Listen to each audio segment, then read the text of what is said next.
तो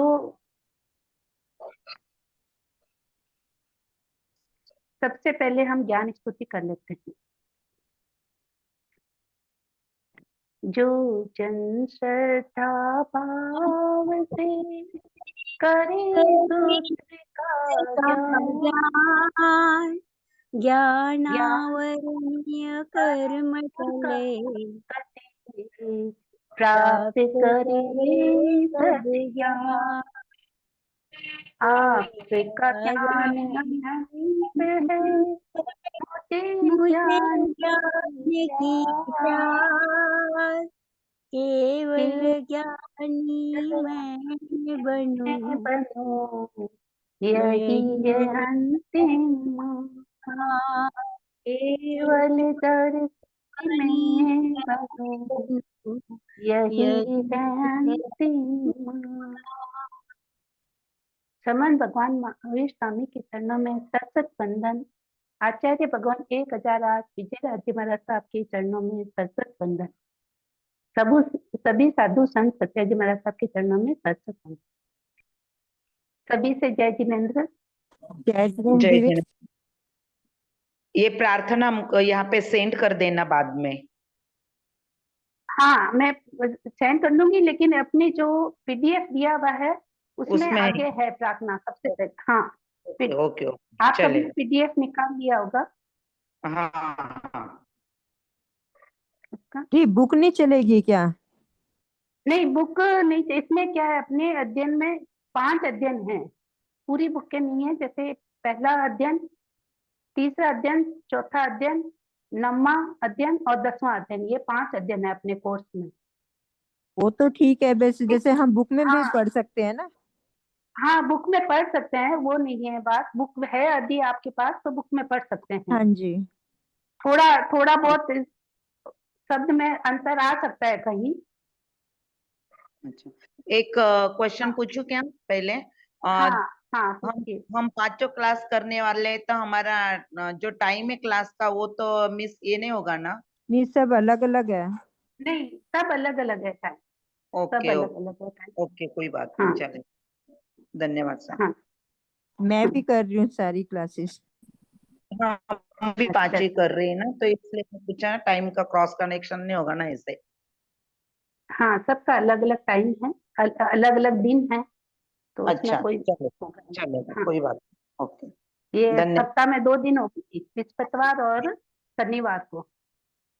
चल, तो ये उत्तराध्यान की जो क्लास है, पहले उत्तराध्यान की चलेंगी, दर्शना की जी हिंदी पढ़ाएंगी, तो वो बाद में ले लेंगी। जैसे उत्तराध्यान का कोर्स थोड़ा है हिंदी का, तो वैसे सबको अच्छा लगता है, सरल है, तो उसमें तो वो करवा देंगे आप जल्दी से। उत्तराध्यान का जो 5 अध्ययन है वो उससे कर।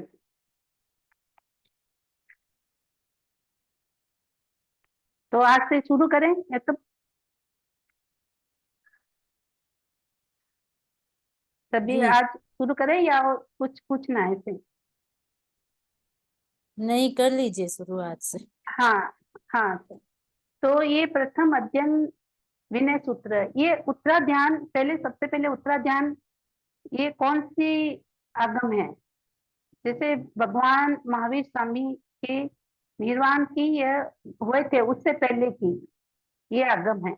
उन्होंने जो देश नदी थी उसको तैयार किया गया है, तो ये लास्ट उनकी देशना थी।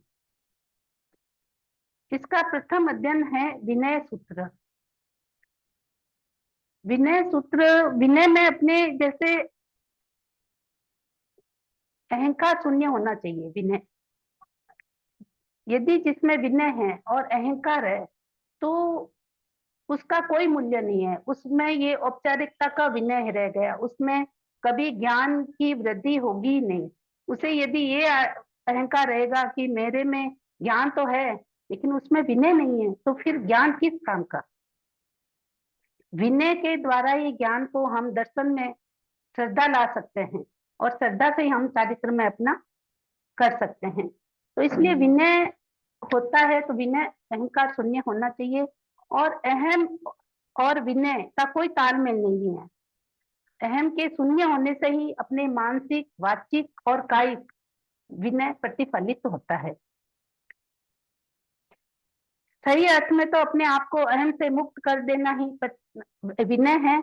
और प्रथम अध्ययन में शांति का मूल मंत्र विनय, इसकी महिमा और गरिमा के संबंध में विस्तार से निरूपण किया गया है।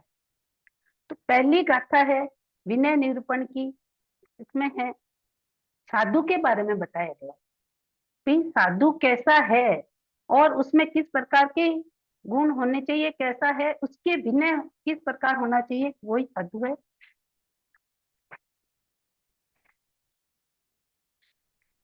संजोगा विपमुख अणगारस भिकुणो विनयं पाउ करिष्यामि आनुपूयं सुने हमें। आप जैसे गाथा साथ में एक बार बोले तो साथ में बोल भी सकते हैं, जिससे उनका जो शब्द की शुद्धता है उससे बार बार पढ़ेंगे या शब्द जैसे तो शुद्ध हो सकेंगे। और मेरे भी कहीं गलती होगी तो आप बता जैसे। तो एक बार गाथा और आप साथ में बोलेंगे या वैसे करें? दी जय जिनेन्द्र, आप ऐसे करिए, एक एक बार है ना, धीरे धीरे एक बार पढ़ के बता दीजिए, सेंटेंस जोड़ के कहीं पर भी हाँ नहीं, थोड़ा। और उसका फिर तो उसके अर्थ बाद, मीनिंग, हाँ नहीं, फिर अर्थ उसके मीनिंग बाद है सब ना बताऊंगी हमसे, उसका। नहीं फिर उसके बाद है ना हमसे एक लाइन पढ़वा लो सबसे, जैसे ज्यादा हाँ हमको तो है नहीं, तो एक एक सबसे हाँ पढ़वा लो हाँ एक एक हाँ बार, तो उससे क्या हो कि उच्चारण हाँ में दिक्कत नहीं आएगी हमें। हाँ सर ठीक है सर।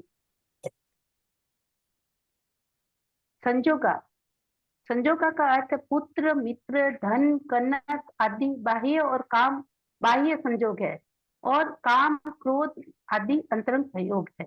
संजोगा का दो अर्थ है, जैसे बाह्य संयोग और आंतरिक संयोग। बाह्य संयोग तो हो गया अपने परिवारजन, जैसे मित्र है, पुत्र है, भाई बहन, परिवार जो भी है, धन धान्य सोना चांदी, ये सब बाह्य संयोग है। और आंतरिक संयोग है कसाय, काम, क्रोध, मान, माया, लोभ। तो इसमें ये संजोग आकार ये बताया गया वो विपमुख जो अलग है, अणगारस ग्रह त्यागी और भिक्षुणो भिक्षाजीवी है।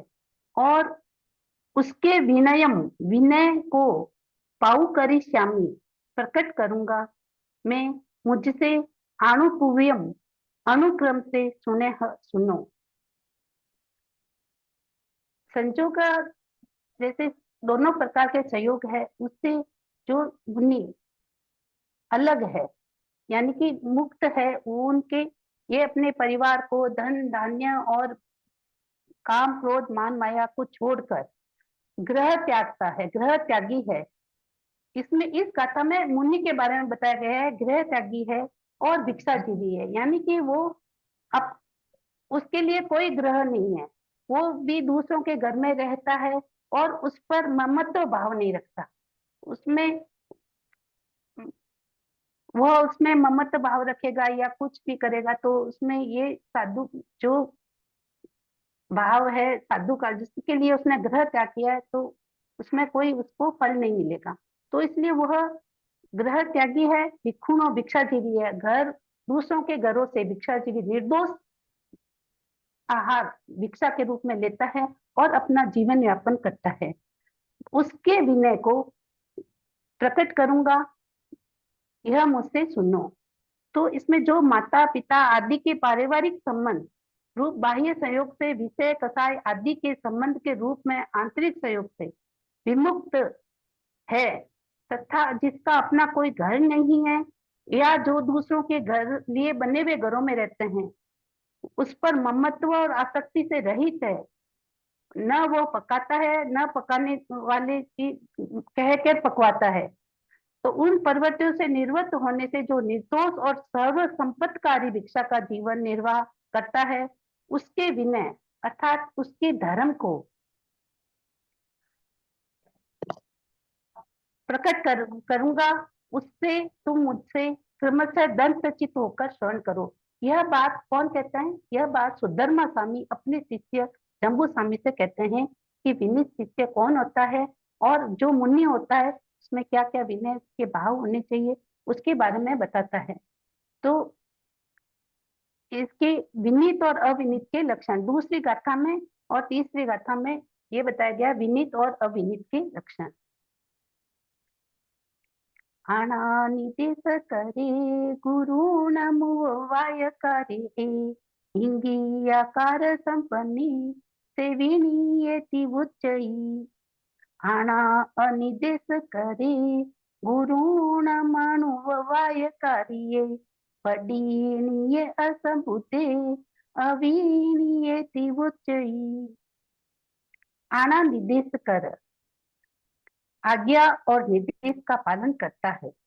गुरुणम गुरुओं के उवाय कार्य पास रहकर सेवा शुश्रूषा करता है और इंगियार गार संपन्न इंगित शरीर की चेष्टा और आकाश से मनोभावों को समझता है से वह विनीत उच्चई कहलाता है।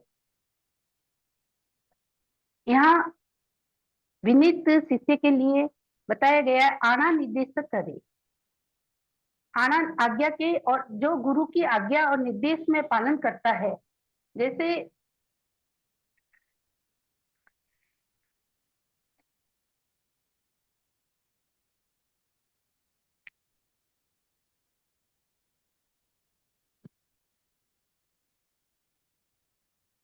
जो आज्ञा और निर्देश का पालन करता है वह गुरु का, और ये जो गुरुनम उव कार्य ए यानी कि गुरुनम उवाय कार्य, इसकी संज्ञा विशेष होता है गुरुनम उवाय कार्य, यानी कि गुरुजनों की सेवा शुश्रूषा करता है।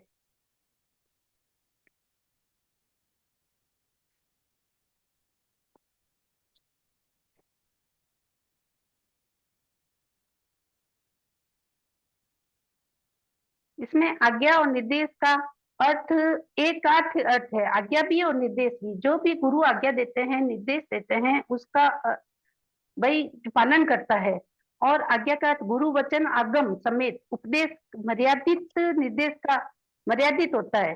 जैसे आगम सम्मत उपदेश जो भी गुरु उपदेश देते हैं वो आज्ञा होती है, और निर्देश का अर्थ है उत्सर्ग और अपवाद रूप से उसका प्रतिपादन करना। जैसे गुरु जो आगम जो उपदेश देते हैं उसमें प्रतिपादन अपनी आज्ञा के रूप में निर्देश देते हैं कि ये करना, वो ये नहीं करना, इसके ऐसे करना। तो जैसे शिष्य को कहते हैं यहाँ जाना है तुमको, वहां जाना है, तो उस निर्देश के अनुसार यदि शिष्य चलता है और उसके अनुसार कार्य करता है तो ये जो भी शिष्य होता है वो संसार तारने वाला होता है। और वो कार्य उपपादक अर्थ का, जैसे उसका उपपादक कारक अर्थ है कि सेवा शुश्रूषा करने वाला। इसमें 3 लक्षण बताए गए हैं विनीत शिष्य के। पहला है जैसे आज्ञा निर्देश करे, इसका तो पहला ये लक्षण हो गया कि आज्ञा का पालन करना, निर्देश करना। दूसरा लक्षण हो गया उव कार्य यानी कि सेवा शुश्रूषा करना। गुरु के पास सेवा शुश्रूषा गुरु के पास रहना तो केवल गुरु की सेवा करना कि इसकी सेवा वो नहीं है। यदि कहीं भी रहे जो गुरु ने सिखाया है, आगम में बताया है या निर्देश दिया है उसी के अनुसार कार्य करना, तो वो भी सेवा के रूप में यदि गुरु के पास है और पास रहकर उनके जैसे सानिध्य में रहकर जो उनके निकट मन की सदा ध्यान रखता है, गुरु का बातों का ध्यान रखता है, गुरु को क्या चाहिए, कब ये चाहिए, या गुरु क्या कहने वाले हैं हमको, तो उसका ये करना वो कार्य दूसरा लक्षण है। और ये तीसरा लक्षण हो गया इंगियार कार संपन्न, यानी कि गुरु जो इंगित इशारा है, इंगित यानी कि इशारों को बताता है, शरीर के जैसे शरीर से कोई भी इशारा करना, आंखों से, और जमाई लेना, जैसे किसी कार्य विधि निषेध के लिए सिर हिलाना या आंख से इशारा करना, घड़ी की ओर देखना, इस प्रकार जो भी गुरु इशारा करता है उन सबको समझना, ये तीसरा लक्षण है विनीत शिष्य का।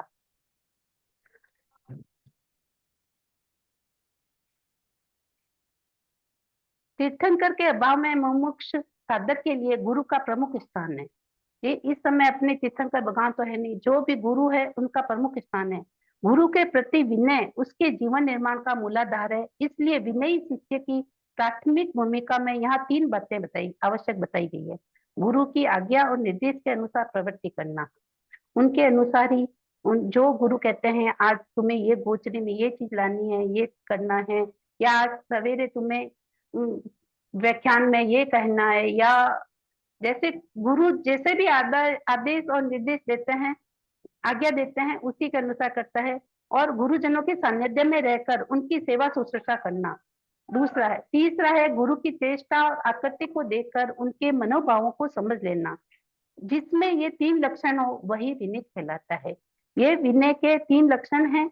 और अब तीसरी गाथा में है अविनीत के लिए बताया गया है। आणा अनिदेश करे गुरु न मणुवाय करे, वडीणीये असंभूते आणि अविनीये ती उच्च।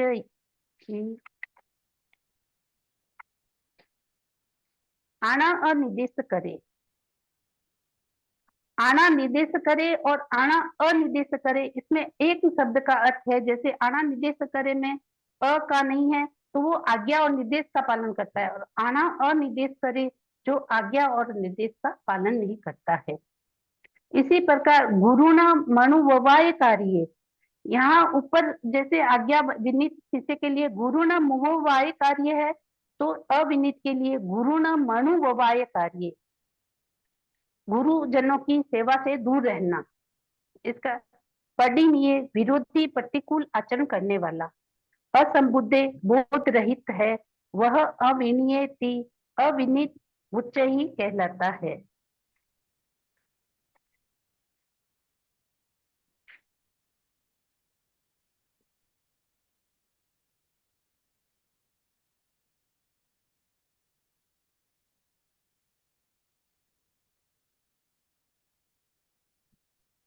अनुभवाय कार्य, गुरु की शुश्रूषा नहीं करना। इसमें गुरु नाम मनुवाय कार्य है, इसका गुरु नाम अनुभवाय कार्य। अनुभवाय कार्य का अर्थ है गुरु की शुश्रूषा सेवा नहीं करना, यानी कि वह अविनीत शिष्य गुरु की उपासना नहीं करता है, मानसिक दूरी बनाए रखता है।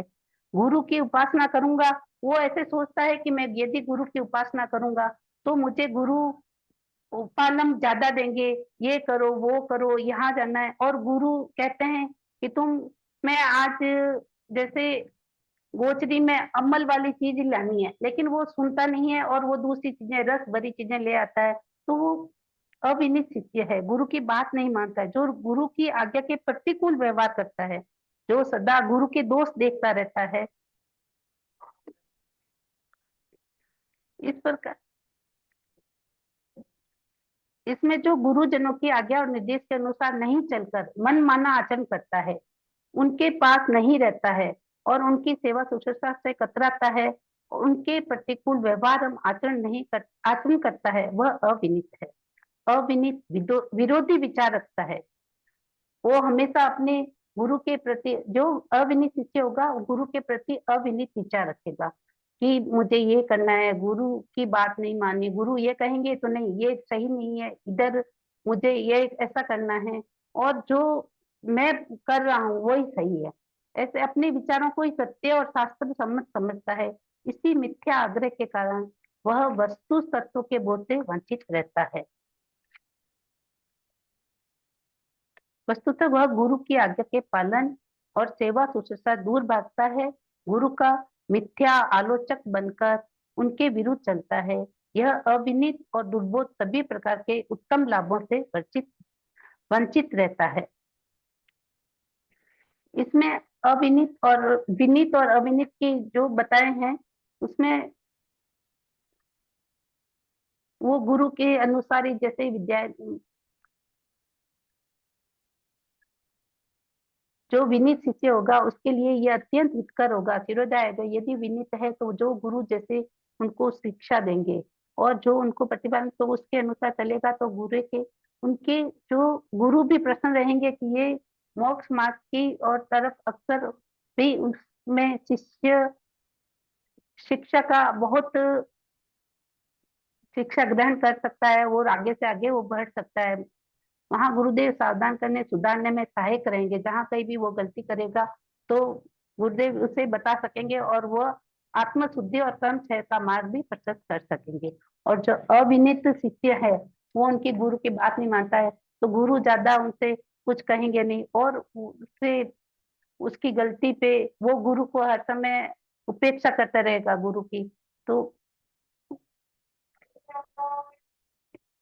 इसीलिए उसके आलोचक बनकर विरुद्ध चलता है। अविनीत और दुर्बोध सभी प्रकार के उत्तम लाभों से वह वंचित रहता है।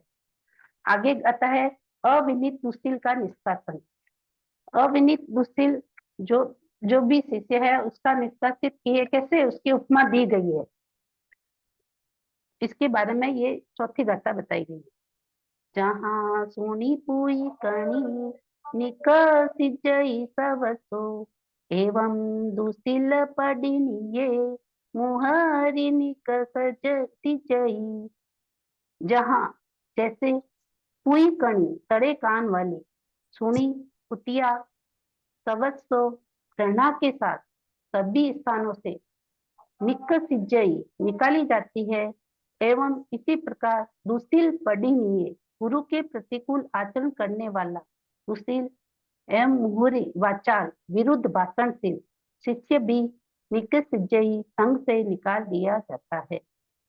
इसमें अविनीत शिष्य की जो उपमा दी गई है इसका निष्कासन कैसे किया जाता है इस प्रकार इसमें बताया गया कि जैसे सड़ी कान की कुतिया जिस प्रकार गली में फिरती है तो दूसरे जनों को भी उनसे भय रहता है कि ये रोग मुझ में न हो जाए या कुछ किसी को न कर ले तो उसको उस के स्थान से उस गली से उस जगह से दूर कर दिया जाता है यानी कि बाहर भेज दिया जाता है या निष्कासित उसको निकाल दिया जाता है।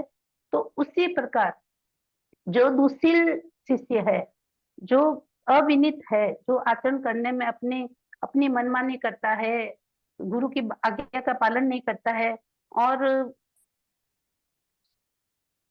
न उनके आदेशों को न निर्देशों को समझ सकता है तो उसको अपने संघ से उनको निष्कासित किया जाता है।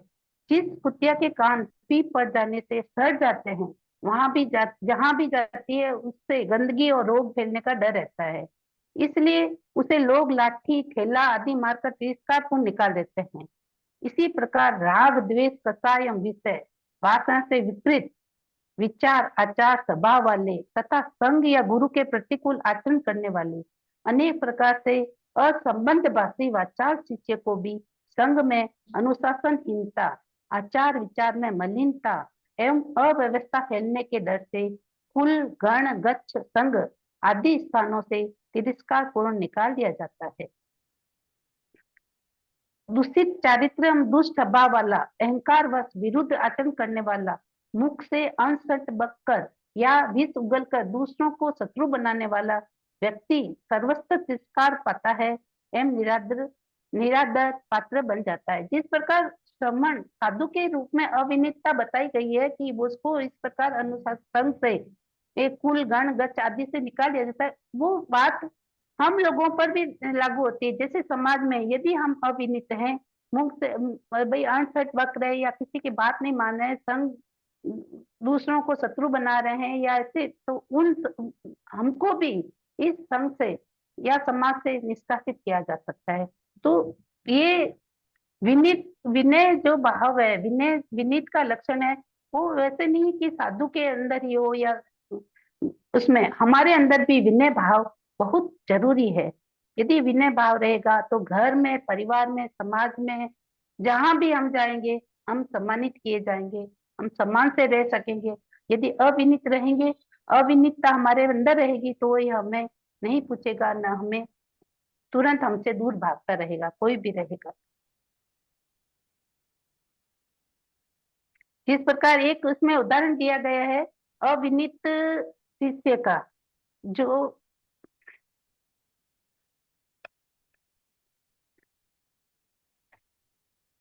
एक बार एक आचार्य जो तेल की वंदना करने गए थे अपने शिष्य के साथ। वो उनका शिष्य अविनीत था। वो आगे आगे चल रहे थे और शिष्य पीछे पीछे चल रहा था। शिष्य के मन में गुरु के प्रति द्वेष भाव आया कि गुरु के प्रति द्वेष भाव आया, तो उसके मन में ये आया कि ये पत्थर फेंक कर मैं गुरु के ऊपर पत्थर फेंक दूं और गुरु मर जाएंगे। लेकिन आचार्य ने उनको पत्थर फेंकते हुए देख लिया था, तो वो क्या करते हैं कि अपने दोनों पैरों को फैला लेते हैं, तो पत्थर उनके पैरों के बीच से नीचे निकल जाता है, तो शिलाखंड निकल जाता है और वो बच जाते हैं। शिष्य की इस अपराध से कुपित होकर, यानी कि गुस्सा होकर गुरु उसको निकाल कहते हैं, उसको श्राप देते हैं कि तेरा नाश होगा, तेरा नाश स्त्री के कारण होगा। तो ये कथा है एक उस समय की है जब महाराजा सैनिक के पुत्र क्रौनिक वैशाली के राजा थे उस समय पे।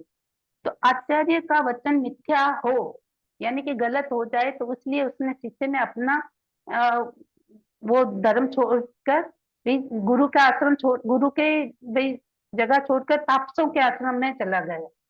पास में एक नदी, तापस में वो अपने आराधना करता था, पास में एक नदी थी, नदी के किनारे अतापना लेने लग गया। जब वह कोई भी व्यक्ति उधर से गुजरता, कोई भी जाता, तो उसको आहार पानी का उपलब्ध हो जाता, नहीं तो वो वहां पे अपना तप कर रहा था।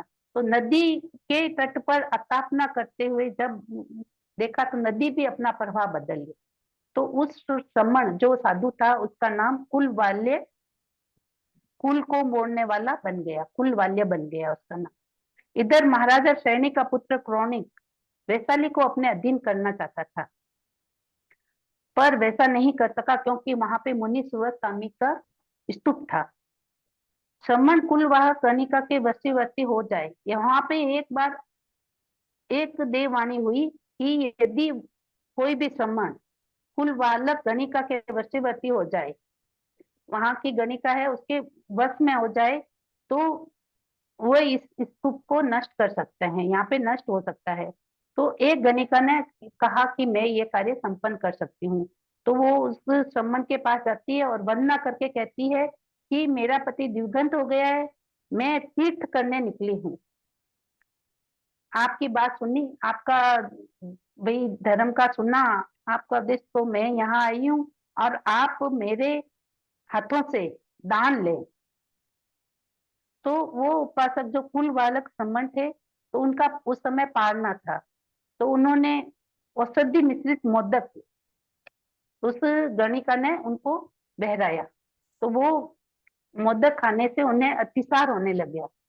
तो वो गणिका तो जानती थी कि उनको अतिसार होगा, फिर मैं उनको ये दवाई दूंगी, औषध, उनको ये स्वस्थ हो जाएंगे, ऐसे ही वो करते दिन प्रतिदिन मुनि को लुभाने लग गई।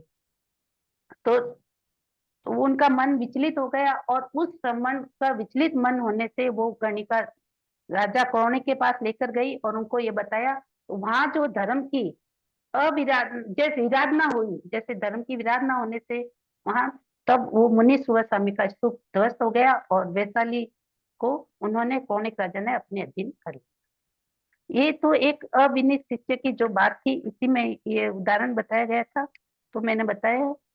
तो इसी प्रकार आगे अविनीत और विनीत की जो बातें सुनी ऐसे सुनी, ये इसका जो बताया गया है छड़ी कान की कुतिया की जैसे होती है उसके बारे में, और 5वीं गाथा है अपने सुअर के बारे में बताया। दुशील का स्वभाव, जैसे दुशील का स्वभाव कैसा होता है, ये तो निष्कासन, अविनीत सुशील को निष्कासन करना और दुशील का स्वभाव। कण कुडंगम चैताणम विटपुचै सुयरो एवं तिलम चैताणम दुशीले रमयिनिये। सुयरो जैसे सुअर, कर्ण कुंडम चावल के कुंडे को, चैताणम छोड़कर, विट्टू विष्ठा मल को, बुज्जई खाता है, एवं इसी प्रकार निये पशु बुद्धि अज्ञानी साधक, शीलम शील सदाचार या चारित्र सच्चारित्र, चैताणम छोड़कर, दुशीले दुराचार या दुष्चारित्र में रमई रमन करता है। यहाँ दुशील जो भी अविनीत शिष्य है उसकी उपमा एक छड़ी कान की कुतिया और जो स्वभाव होता है उसके स्वभाव का यहाँ पे सुअर के, जो सुअर होता है उसके उदाहरण देकर उससे समझाया गया है। जैसे सुअर का प्रिय भोजन होता है चावल की भूसी। चावल की भूसी, चावलों का जो कण मिश्रित भोजन होता है, उसके सामने, सुअर के सामने यदि रख दिया जाए और पास में विष्ठा यानी कि मल मूत्र मल देख लेता है, तो सुअर अपना प्रिय भोजन छोड़कर भी मल की तरफ चला जाता है, विष्ठा की ओर लपकता है। अच्छा, इस प्रकार मंद बुद्धि यानी कि जो पशुवृत्ति वाला अविनित शिष्य होता है, मंद बुद्धि वाला होता है, प्रशस्त मार्ग को, अपने ज्ञान दर्शन चारित्र रूपी मोक्ष मार्ग को छोड़कर दुशील, मध्य विषय आदि से दूषित आचार वाले पथ हिनाचार में रत हो जाता है।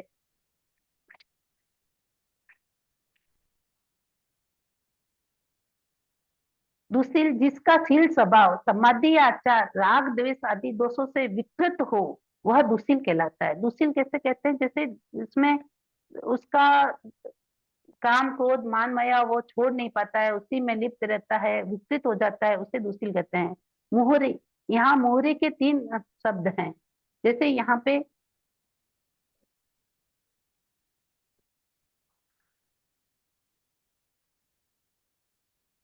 अच्छा, मोहरी तो यहाँ 5 गाथा में आएगा, 5 गाथा में।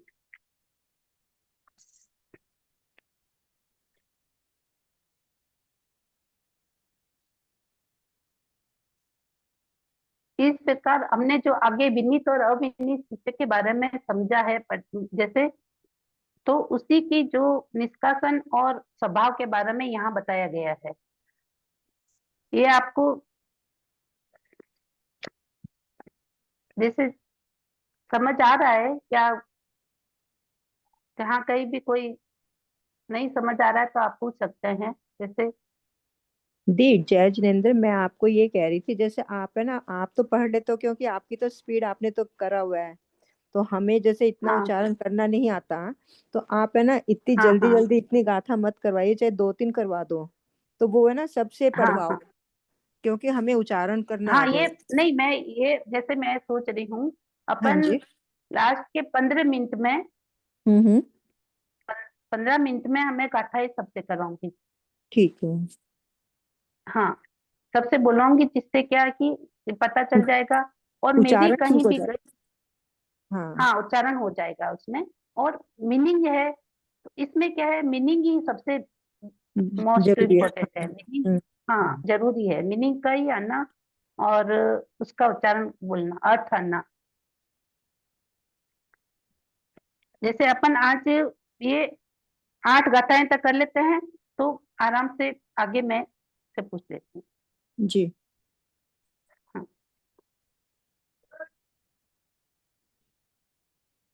अब इसमें है विन्याचरण का उपदेश और सुपरिणाम। सुनिया भवम साणस सुयरस नरसय तीन एथवेज अपाणम इच्छन्तो हियमपणो तमहाविनय में से जासिल पडिल बेचऊ बुद्ध पुतनिया गड्डी न निकसी जई कणही। सुनिया भाव साणस, साणस मने कुटिया से, सुअरस सुअर के, य और नरस अविनीत मनुष्य के, नरस भावम भाव दुष्परिणात्मक उदाहरण को सुनिया सुनकर अपनों अपनी आत्मा का, यम हित इच्छन्तो चाहने वाले साधक को, अपाणम अपनी आत्मा को, विण ए छवेज विनय धर्म में स्थापित करना चाहिए।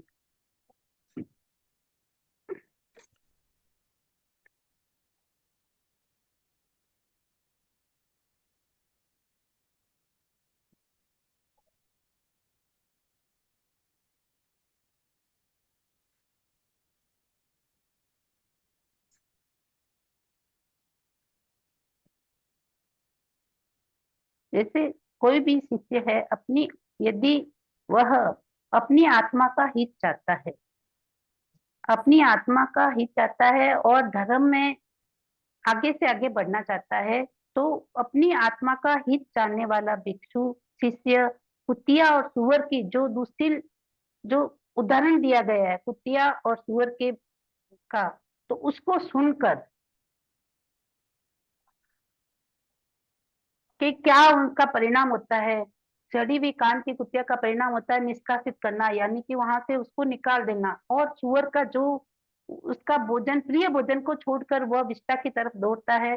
तो वो स्वभाव, उस सब को सुनकर वो जब अपनी आत्मा का उद्धार करना चाहता है, तो उससे अपने आप को विनय धर्म में, यानी कि उसको विनीत धर्म में अपने आप को स्थापित करना चाहिए, विनीत बनना चाहिए। विनीत यदि विनय की आराधना से ज्ञान, दर्शन, चारित्र, विनय की आराधना से ज्ञान से दर्शन होता है, दर्शन से चारित्र, और चारित्र से मोक्ष की प्राप्ति होती है, मोक्ष से निराबाध सुख उपलब्ध होता है।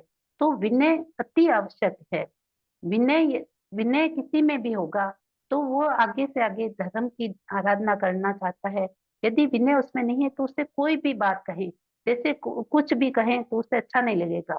तो इस प्रकार तो विनय की आराधना से उसमें कहा गया ज्ञान में वृद्धि होगी, और ज्ञान से दर्शन में, और दर्शन से चारित्र में, अपने चारित्र में उतार सकेगा धर्म को, और उससे धर्म को उतारने से मोक्ष की प्राप्ति होगी। मोक्ष से अपने आप को निराबाध सुख उपलब्ध होता है। इस प्रकार सातवीं गाथा है,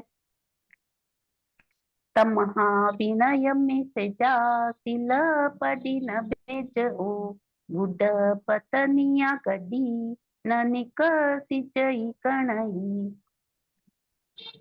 इसलिए विनय, तमहा इसलिए, विनयम विनय धर्म का ऐसे आचरण करे जो जिससे कि शीलम शील की पडिलभ्य प्राप्त हो, बुद्ध पुत्र निया गड्डी, जो बुद्ध पुत्र प्रबुद्ध गुरु का पुत्र व्रत प्रिय मोक्षार्थी शिष्य है, वह कंड कहूं ई कच्छ गण या संगादि कहीं से भी नहीं निकल सज्जई निकाला जाता है। जैसे छठी गाथा में बताया, सड़े कान वाली कुतिया, सुअर और अविनीत मनुष्य को प्राप्त होने वाले इन भाव, तिरस्कार एवं धिक्कार को सुनकर आत्महितैषी साधक को दुशीलता का मार्ग छोड़कर विनय धर्म में अपने आप को स्थिर करना चाहिए। इसलिए अविनय दोष और दुर्गति का कारण है। इसमें अविनय और जो भी दोष हैं वो दुर्गति के कारण है। इसलिए आत्महित चाहने वाले साधक को अपने में विनय की याचना करें, अर्थात विनय से अपने आप को इतना औचोट कर लें ताकि शील की उपलब्धि हो सके, सदाचार जो भी विचार है हमने शुद्ध आचार हमारा बन सके।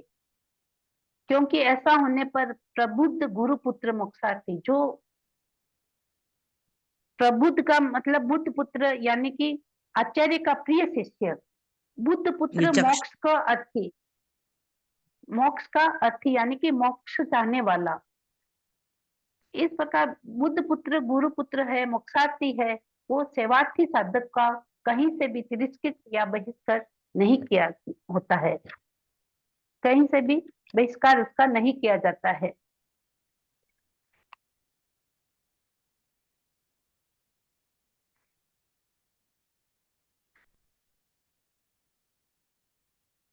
यहाँ 8वीं गाथा और है, एक ये कर लेते हैं, उसके बाद में मैं गाथा आप सब कोई पढ़ेंगे। प्रशांत और विनीत होकर सार्थक पदों की शिक्षा ले, निसंतेसिया मोहरी उदाहरणम अंतिये सया, अठ जुतानी सिक्खी जा निरठानी उवचिये।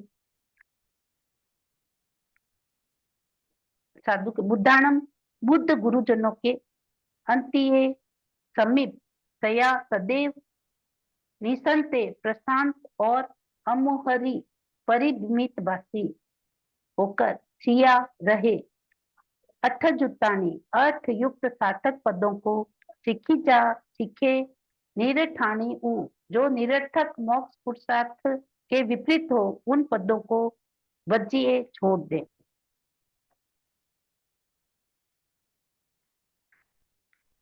अठ जुत्तानी के 3 अर्थ हैं, जैसे आगम वचन और मोक्ष के उपाय।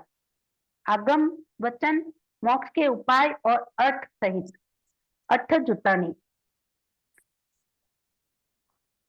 निरिठानी के जैसे है लोकांतर अर्थ। निरिठानी का अर्थ लोकांतर अर्थ, दूसरा है अर्थ शून्य, और तीसरे स्त्री कथा या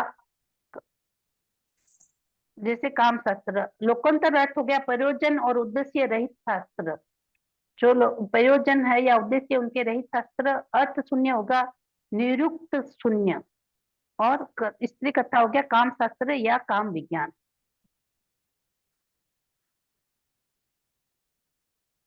निसंते के हैं, निशांत के 3 अर्थ बताए गए हैं, जैसे अत्यंत शांत रहें, अंतस में क्रोध न करें। पहला अर्थ है अत्यंत शांत रहे निसंते का। दूसरा है अंतस में अपने अंदर क्रोध न करें, बाह्य अप्रति शांत रहे।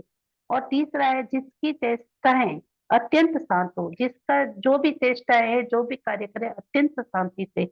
यदि कोई सामने उन पे गुस्सा करे भी तो उनकी चेष्टा भी शांत रहे, वो अत्यंत निसंते का अर्थ बताया गया है। जैसे बुद्धिमान शिष्य गुरुजनों के सानिध्य में अंतर से क्रोध रहित होकर, भाई अंदर से निसंते, भाई अंदर से अत्यंत शांत रहकर, बाहर से आकृति, बाहर से जो आकृति है, चेष्टा है आदि से पूर्ण शांत होकर रहे। यानी कि गुरु के सामने, गुरु के सानिध्य में, गुरु के पास रहकर वो कभी भी किसी को, यदि किसी को क्रोध आ गया या कुछ भी हो गया तो उसकी आकृति सामने क्रोध वाली आकृति नहीं रहे। उसकी चेष्टा ये रहनी चाहिए पूर्ण शांत। वो अपने कसाय को कम करें, कसाय जो भी है उनको छोड़ दें, तो पूर्ण शांत होकर रहें और वाचाल न बने। वाचाल मतलब अपनी बात का रखना, बार बार बोलना या अपनी बात रखना, गुरु की बात नहीं सुनना, तो वाचाल न बने। बिना प्रयोजन के असंबंध न बोले। यदि कोई आवश्यकता नहीं है, यदि गुरु या आचार्य, हमारे गुरु किसी शिष्य से बात कर रहे हैं तो बीच में जाकर, उसके बीच में जाकर बोलना या बार बार गुरु से कहना, ये तो बिना प्रयोजन के, तो कब प्रयोजन नहीं है तो उसमें न बोले कोई। क्योंकि आचार्य या गुरु देव तुल्य होते हैं, उनके पास प्रशांत विनीत मीत भाषी होकर ही रहना चाहिए, तभी उनमें शिक्षा ग्रहण और आवेश शिक्षा प्राप्त की जा सकती है। यदि हम एकदम शांत मुद्रा में, शांत क्रोध, हमारा अंतर भी शांत रहेगा, और उनको जो गुरु बता रहे हैं, जो शिक्षा दे रहे हैं, जैसे आगम कई वचन है, आगम के वचन है, और उनका प्रयोजन और जो भी बता रहे हैं उनमें हम शांत से होकर सुन रहे हैं या सीखने की चेष्टा करेंगे, जो भी चेष्टा करेंगे तो हमें सब शिक्षा प्राप्त हो सकेगी। किंतु विवेकी और शिक्षाशील साधक गुरुजनों से मोक्ष पुरुषार्थ में उपयोगी वीतराग भाव जागृत करने वाले, जो भी गुरुजनों से जो मोक्ष पुरुषार्थी है, मोक्ष प्राप्त करना चाहता है, तो आगम वचनों अर्थ सही सीखे। वीतराग भाव जागृत करने वाले आगम वचनों को अर्थ सही सीखें, और निरर्थक यानी लोकांतर अर्थ शून्य साधु धर्म के विरुद्ध और लौकिक शास्त्र वचन है। लौकिक शास्त्र वचन जैसे स्त्री कथा हो गई, रागवर्धक कथाएं हो गई, ये विद्वाओं को पूर्ण पद है, उनसे निरुक्त और शून्य पद है, इनका कोई अर्थ नहीं होता है, उन्हें सीखना छोड़ देते। गुरु से क्या क्या सीखना है वो बहुत शांत होकर सीखें, और जिन्हें हमें छोड़ना है, जो जिन कथाएं, जो विकताएं हैं उनको छोड़ने, तो उन सबसे ऐसे सांसारिक एवं विषय रागवर्धक, जो भी सांसारिक विषय रागवर्धक लौकिक ग्रंथ, लौकिक कथाएं, वचनों को सीखने में अपना अमूल्य समय नष्ट नहीं करना चाहिए। इस कथा में जो विनीत शिष्य है वो अपना गुरु से शांत होकर सभी अच्छी चीज है जो आगम में कही गई है उनका अर्थ और सब सीखता है और मोक्ष की अर्थ अग्रसर होता है, और उन सब कथाएं हैं जो लौकिक कथाएं हैं उन सब से वो दूर रहता है।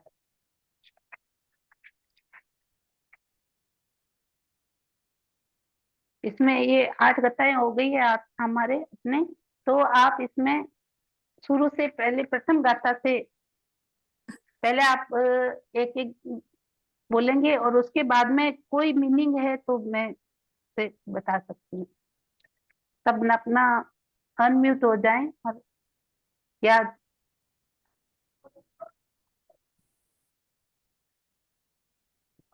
मैं बोलूं पहली? हाँ बोलिए, आप बोलिए। संजोगा विपमुक्कस अंगारस विकुन्नो विनयं पाउकरिष्यामि आनुपुविं सुपोहमे। हाँ मीनिंग भी बोलना है क्या? हाँ अर्थ मीनिंग बोलना? जैसे हाँ विपमुक्कस, संजोगा यानी संयोग। संयोग दो हाँ प्रकार के हैं, पुत्र, हाँ मित्र, धन, कनक आदि संयोग बाह्य संयोग कहलाते हैं। काम, क्रोध आदि अंतरंग संयोग कहलाते हैं। विपमुक्कस इन सबसे अलग है। जो हमारे अंगार, वो गृह त्यागी है, भिक्षाजीवी है। विनय उनका उनके विनय को मैं प्रकट करूंगा, वो मुझसे अनुक्रम से सुनो। हाँ बहुत अच्छा।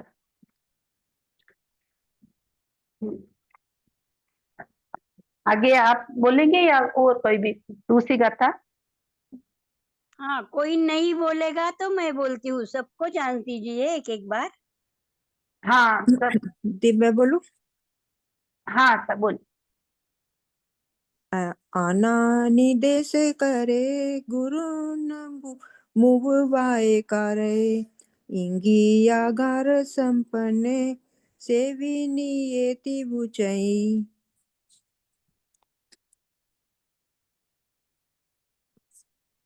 हाँ अनाग इसमें हाँ आना निर्देश करे, अर्थ आज्ञा और निर्देश का पालन करता है। हाँ गुरुनम गुरुओं के उवझाय कार्य वो वही कार्य, जैसे ये ऊपर एक उववाय शब्द एक कार्य शब्द किया हुआ है गुरुणम वो वाय कार्य, इसका संधि विच्छेद किया गया है। गुरुणम और जो उवो का उवो वाय कार्य, उववाय कार्य पास रहकर हाँ सेवा शुश्रूषा करता है। और हाँ इंगिया गारस पन्ने इंगित इशारों को मतलब शरीर की चेष्टा या मतलब आंख के इशारे को मनोभावनों को मनो के विचारों को वो समझता है। वह हाँ विनीति विनीति विनीत कहलाता है। वह विनीत कहलाता है। हाँ अना अनादि आना अनादि ये जो डैश ये एस बना है बीच में, आ इसका बना अर्थ होता है आना अनिर्दिष्ट करे। आना निदेश करे गुरुन मनुवाय करे पड़ी निये असंबुद्धे अनि नियति बुचन। पढ़ी नहीं है होगा यहाँ पे, आप पढ़ी नहीं है, पढ़ी नहीं पड़ी है निये असंबुद्धि। पड़ी निये हाँ पड़ी हाँ निये असंबुद्धे अनि वियति बुचई। अविनीय अभिनिये अविनीय तिबुच्चे। बुचई।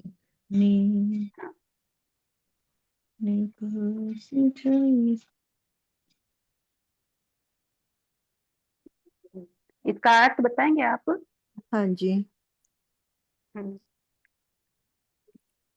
अनानिर्देश आज्ञा और निर्देश का पालन करता है। नहीं करता है, एक आना आना एक मिनट अनिर्देश करे। एक मिनट एक मिनट दूसरा हम्म, काम आपके पास पीडीएफ है? नहीं निकाला हुआ निकला निकाला। है? अच्छा सर, तब आप उसमें मोबाइल से देख रही हूँ ना। हाँ आज्ञा और मोबाइल से निर्देश का देखना है। पालन करता है। गुरुनम गुरुओं से उज्जायकारे पास रहकर सेवा शुश्रूषा करता है। इंगिया इंगिया नहीं, ये आप दूसरी तीसरी गाथा की बताइए। आप ये दूसरी गाथा क्या आपने बता दी है? अच्छा तीसरी गाथा है ना? हाँ हाँ हाँ जी है। अन्ना हाँ अन्ना निर्देश करे जो आज्ञा और निर्देश का पालन नहीं करता, गुरुजनों की सेवा से दूर रहता है, वह हाँ विरोधी प्रतिकूल आचरण करता है, बोध रहित है, वह अविनीत शिष्य कहलाता है। हाँ मैं बोलूं? हाँ हाँ, आप बोलिए। जहाँ सुनी आप पुई हाँ बोलिए।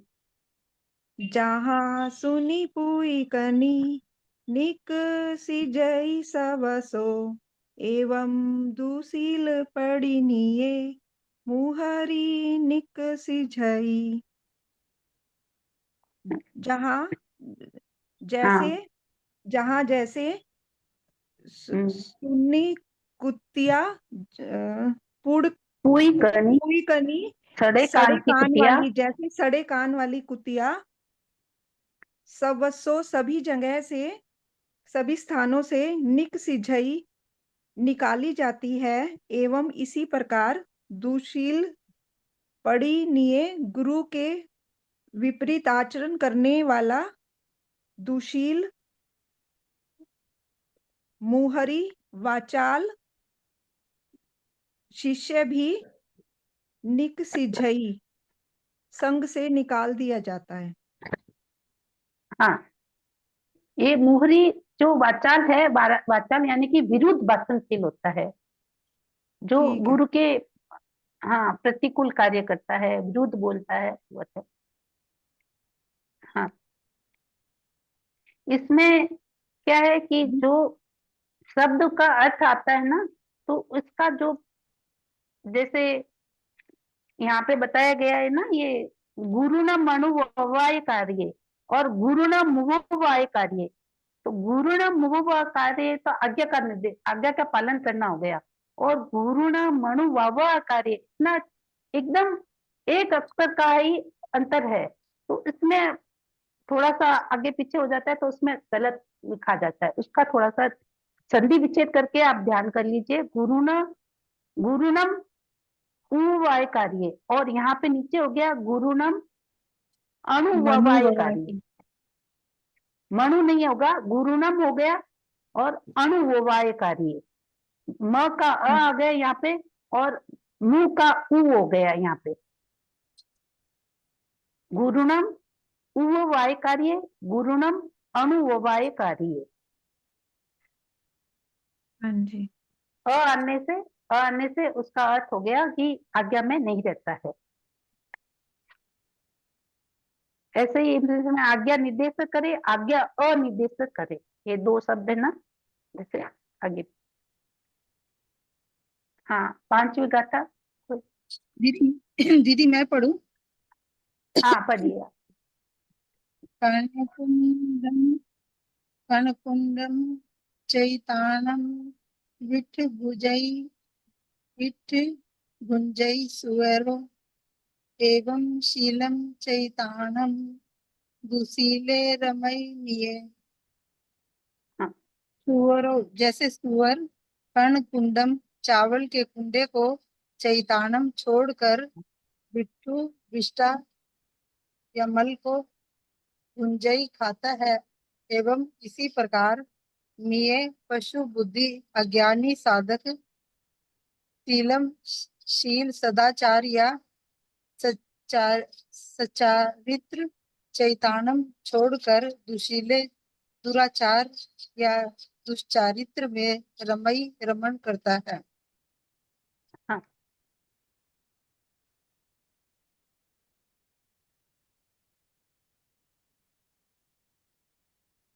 छठी जैसे गाथा पीडीएफ। हाँ, छठी गाथा पढ़िए आप, पहले 8 गाथा हो जाते उसके बाद।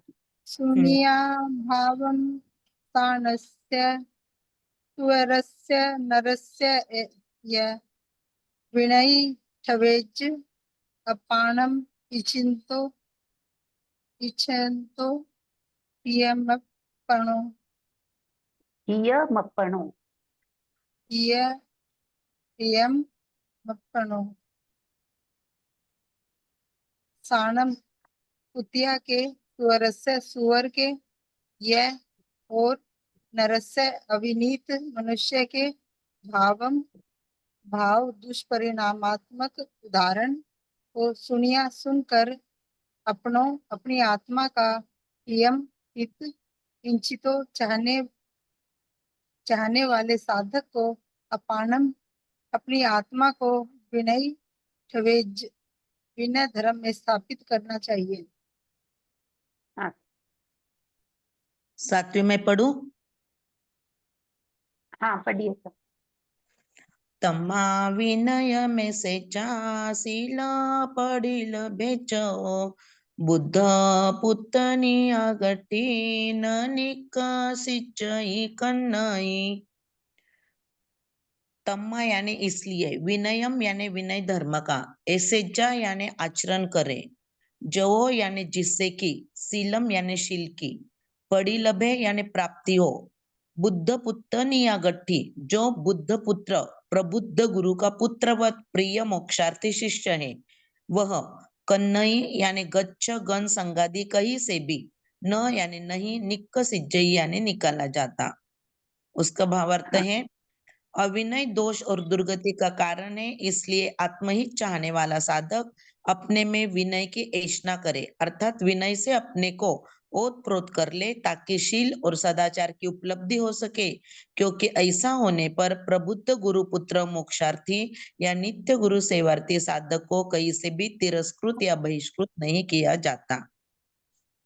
हाँ 8वीं आठवीं कोई पढ़ रहा है? आठवीं कोई आठवीं मैं बोलूं? हाँ बोलो। निसंते निसंते सिया अमहुरई बुद्धानमंति ये सया अठ जुतानी सीखी जा निरठानी उवजय। बुद्धानम बुद्ध गुरुजनों के अंत्य समीप नहीं हाँ ठीक है बराबर है ना, समीप बराबर। समीप बराबर सया सदैव हमेशा ही निसंते प्रशांत और अमहुरी परिमित भाषी होकर सिया रहे। अठ जुतानी अर्थयुक्त सार्थक पदों को सीखी जा सीखे। निरठानी उ जो निरर्थक मोक्ष पुरुषार्थ के विपरीत हो उन पदों को वजह छोड़ दे। हाँ बुद्धिमान तो शिष्य गुरुजनों के समीप रहकर अपने अंदर क्रोध से रहित होकर बाहर से आकृति चेष्टा आदि से पूर्ण शांत होकर और ना ही वाचाल बने, बहुत ज्यादा बोले, बिना प्रयोजन के असंबद्ध शब्द ना बोले, क्योंकि आचार्य और गुरु देवतुल्य होते हैं। उनके पास प्रशांत विनीत और मितभाषी होकर रहना चाहिए और उनसे ग्रहण शिक्षा आसेवन शिक्षा प्राप्त की जा सकती है। इसमें तभी जो शांत मितभाषी होकर रहेंगे तभी जो ग्रहण शिक्षा होती है, जो ग्रहण करने योग्य शिक्षा होती है, जो हमें हमेशा सेवन करनी है, वो शिक्षा हम प्राप्त कर सकते हैं मितभाषी होकर। हाँ जी। हाँ हाँ तो इसमें ये जो बताए गए हैं ऊपर जो कोटेशन, जैसे पहली गाथा का बताया विनय परूपण की प्रतिज्ञा। पहली गाथा है विनय परूपण, जो विनय की है उसमें क्या क्या विनय होना चाहिए, विनय है किस लिए उसमें, उसकी परूपण की प्रतिज्ञा है। और दूसरी और तीसरी गाथा है विनीत और अविनीत के लक्षण। लक्षण बताए गए हैं इसमें, 3 लक्षण है विनीत के और 3 लक्षण है अविनीत के। इसमें अविनीत दुस्सील का निष्कासन, जो अविनीत शिष्य है या अविनीत जो भी चीज है उसका निष्कासन किया जाता है। कैसे किया जाता है, उसकी चौथी गाथा का ये ऊपर दिया गया है। और दुशील जिसका स्वभाव दुशील होता है उसको किस प्रकार बताया गया है, इसका 5वीं गाथा का ऊपर बताया गया है दुशील स्वभाव। और छठी और सातवीं का विनय चारण उपदेश और सुपरिणाम। जो हमने दुशील और अविनीत निष्कासन का सुना है तो उसका जो परिणाम होता है उसके बारे में छठी और सातवीं गाथा में बताया गया है। और आठवीं गाथा में है जो विनीत शिष्य है, प्रशांत शिष्य है, वो सार्थक पदों को की शिक्षा ग्रहण करे। जो सार्थक है, निरर्थक पद जो निरर्थक है जैसे कथाएं हैं और दूसरी तो उनकी तरफ ध्यान ही दे, सार्थक उसको धर्म ज्ञान जो सीखना है उसमें वो अपना समय व्यतीत करे, इसके बारे में बताया गया। इसमें अपने जैसे शब्दों का अर्थ आना शब्द आएंगे, और जैसे पूरी गाथा नहीं लिखनी आती है, इसमें कोई गाथा आ गई तो उसका अर्थ कैसे होता है, अर्थ बताया जाता है। और शब्दों का अर्थ होता है, जैसे जगह जगह से शब्द उनके 20 शब्द दे दिए, 10 शब्द दे दिए, जैसे भी है उनका अर्थ बताया। तो अपने एक दूसरे से उच्चारण करने से अपने शब्दों की शुद्धता आएगी और शब्द कहाँ से लिए गए वो अपने ध्यान में रहेंगे।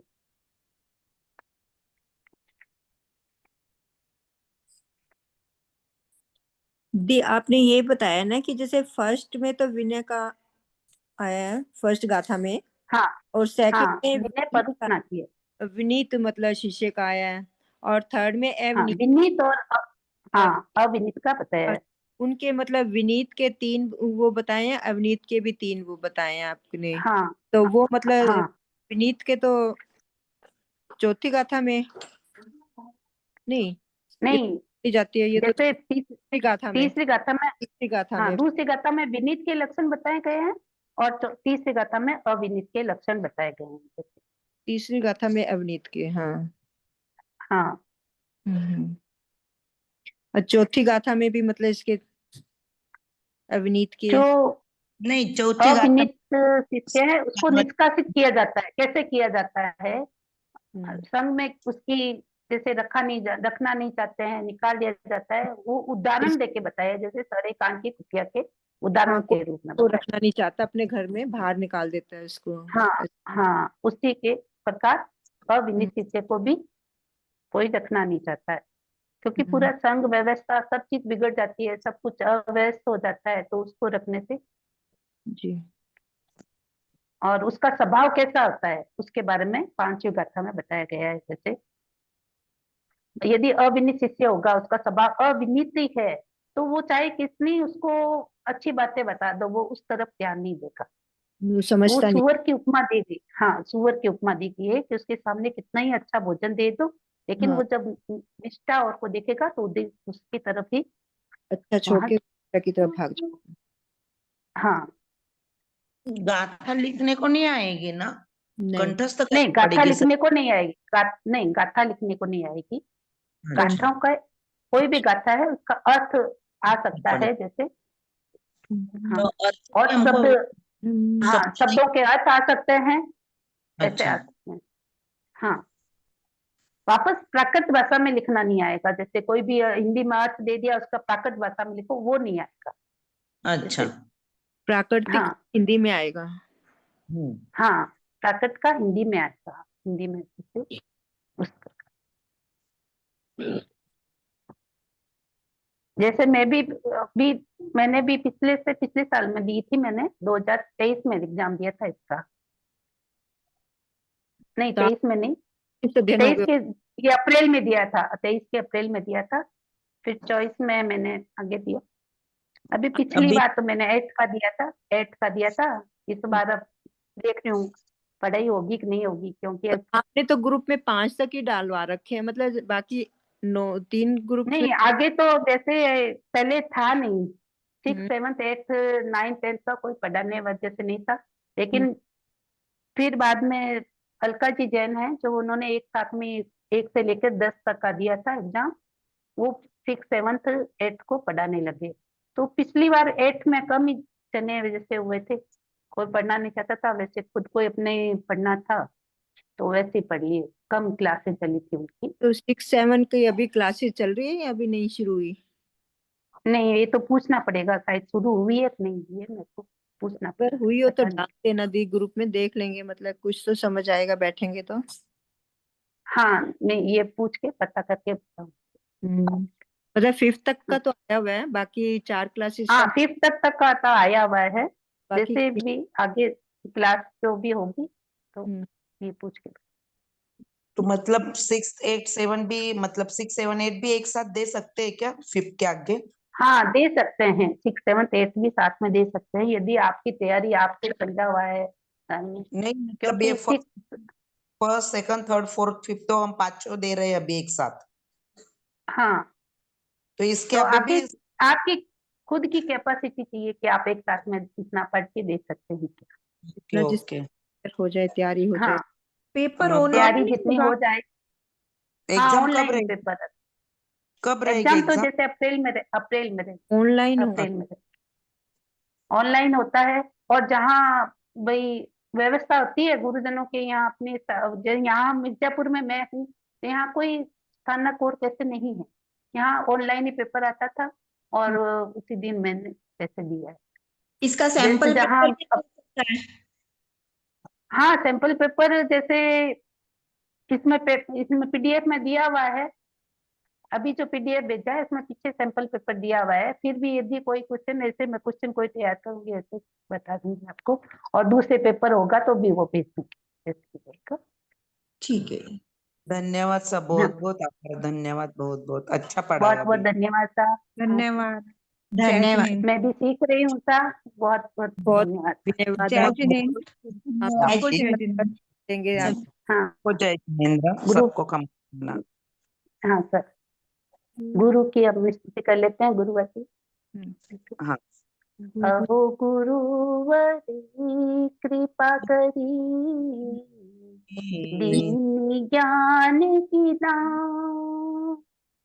भव भव में ना भूलेंगे आपका उपकार। हो गुरु साहब आपका उपकार। अविनय जो हो गया उसको उसको साफ करो, उसको माफ करो। मेरे सारे कर्म कल उसको आप आप साफ ही करो। को हो गुरुवर गुरु साहब आप ही साफ करो। सभी से जय जिनेंद्र। समझ खाना। आप यदि कोई आगम जय के विरुद्ध जिनेंद्र। कुछ कहा है तो बात सभी से समझ। धन्यवाद दी, बहुत बहुत आभार आपका। थैंक यू सभी को। जय जिनेंद्र। जय सभी को जिनेंद्र। जय जिनेंद्र। धन्यवाद। धन्यवाद दीदी, बहुत हाँ बहुत। हाँ हम भी धीरे धीरे सीख जाएंगे पर हाँ, मैं भी सीख रही हूँ सर। कहीं भी कोई गलती हो तो